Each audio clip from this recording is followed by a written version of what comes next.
Hello, everyone. I'm Jim Williams with CBS in Chicago. We're having quite a watch party here at our television station on behalf of the Greater Epilepsy Foundation of Greater Chicago. How about it, folks? Are we having a good time at the watch party?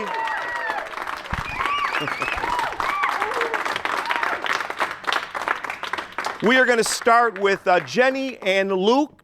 How about you stand up? Absolutely. Now, how long has Luke have had epilepsy? For just over 3 years. And what has that been like? Oh, it's been an adjustment, I'd say. You know, when he first started having seizures, it was pretty terrifying. And I describe it as being like living with an active shooter in a building. You know you're in danger, but you don't know when the danger is going to strike. And you just have to get used to that ambiguity. Luke, what's it been like for you? It's been hard, but also at sometimes, I know it's hard to believe, kind of fun at some points. The seizures, not fun. Not but fun. Other things like Camp Blackhawk, whatever. Tell it's the just folks been what really Camp fun. Blackhawk is. Oh, yes. So Camp Blackhawk is a week-long sleepaway summer camp for kids with epilepsy, and we do a lot of just really fun things there. It's always been amazing. I've gone twice. And what is it like to spend time with other young people like you? It's really fun to meet all sorts of new people and get different perspectives. It's just been really wonderful. You know you're not alone. Yeah, I'm not alone. I'm always with. Jenny, what's that been like for Luke? Amazing. I'd say he was a kid transformed when he first came back from camp. So when we took him there for the first time, he was 10 years old, and we thought he's never going to make it through a week. He's going to be calling home every night. We dropped him off. He was like, see you later. Never looked back. I was the one every night crying, wondering how he was doing. Well, the first couple of nights, you know, crying that he hadn't called me to see.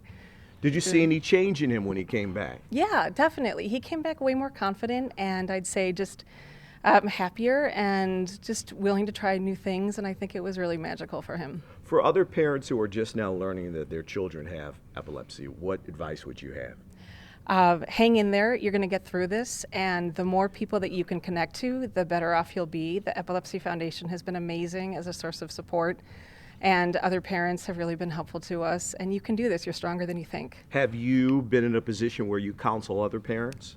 Yes, ironically enough, before Luke started having seizures, I was the social worker at the Epilepsy Center at Children's Memorial Hospital. And then after I left that job, several years later, he started having epilepsy himself. Isn't that something? And so Yeah. you were somewhat prepared. Somewhat, yeah. But when it's your own child, You're never prepared.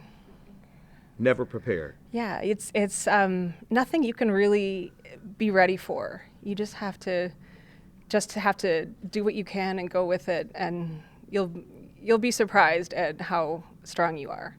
And Luke is strong. He's amazing. He's my inspiration. And what would you say to other young people who are in the same situation, Luke?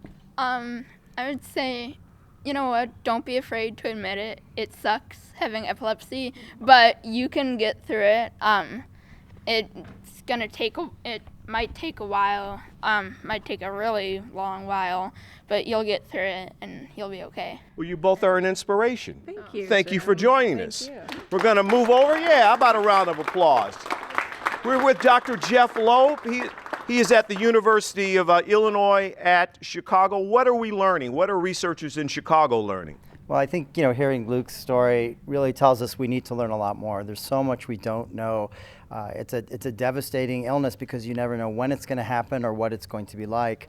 Any part of the brain that fires can produce something that's a seizure to all the way through to a convulsion. So we need new treatments. We need new ways to improve the lives of those with this disease. For folks who are in this battle to learn more, do we have some encouraging news? We have some very exciting news. So we've been taking some extremely unique approaches here in Chicago. When patients fail medications, they say that Luke and others are taking, we can do surgery and we can remove those parts of the brain where seizures start. And that can be life-saving. We've been taking advantage and collecting those tissues that are donated by those patients to understand, using what we call big data, to hone in on thousands and thousands of genes to figure out which are the ones that are responsible and which are the ones we can use to develop the cures. How are people with epilepsy different after the surgery? it can be life-altering. And actually, some people actually miss it. I mean, Luke was saying it was fun. I mean, it's a certain part of your life. You learn to live seizures as a part of your life. And sometimes people actually, it's wonderful that you don't have seizures, but it's an emptiness too.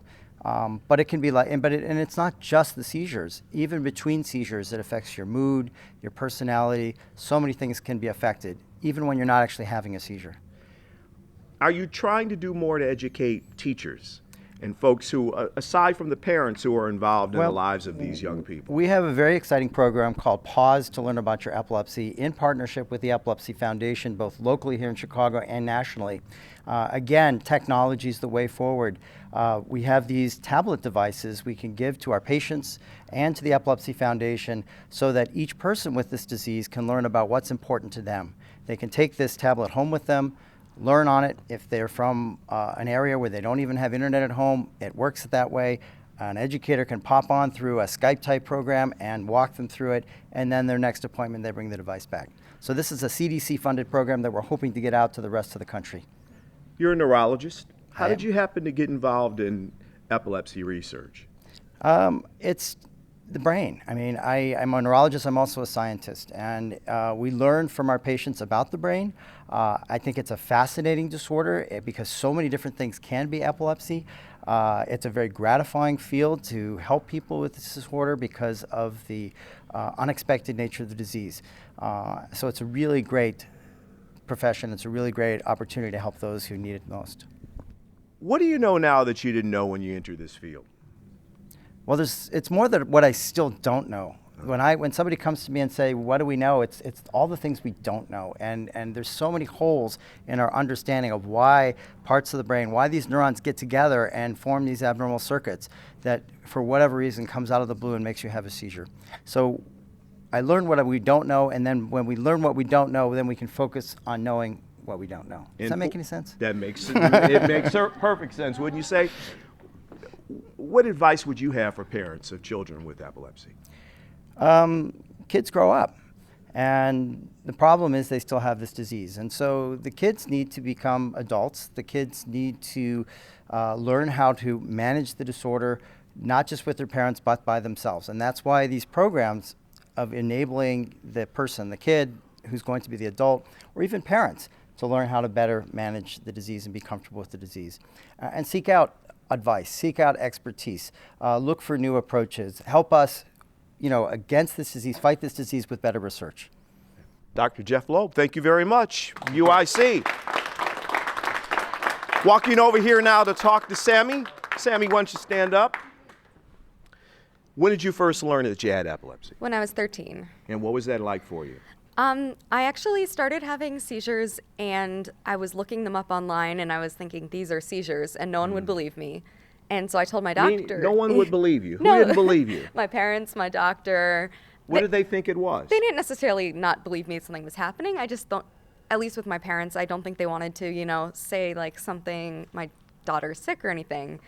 And so I thought I had epilepsy, and then I had a full seizure and was diagnosed.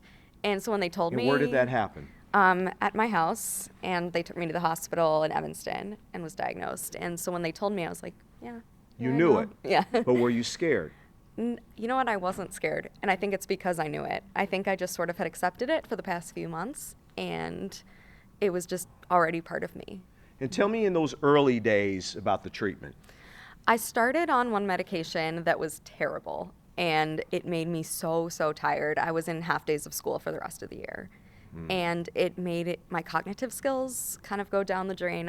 It would take me half an hour to read 3 pages of something. And I went from straight A student to a straight C student in that first month. Well, one would say you've made quite a recovery because Yes. now you have a master's degree. Yeah, so I switched to a new medication that helped a lot. So The fact that you have epilepsy had an impact on your decision to get a master's degree in absolutely. science. Yeah, I got it in health communication because I think it's really important to teach the public about different conditions and epilepsy, but also other medical conditions. And tell me how rewarding it is for you to do this kind of work. It's amazing. It's so great to tell my story and also get other people to tell their story and to see people become more comfortable with it as they talk about it. Well, we appreciate you talking to us. Thanks. And that is it here from Chicago. We'll be back a little later this afternoon on behalf of the Epilepsy Foundation of Greater Chicago and CBS 2 in Chicago, thank you so much. Back to you, Greg, in Los Angeles.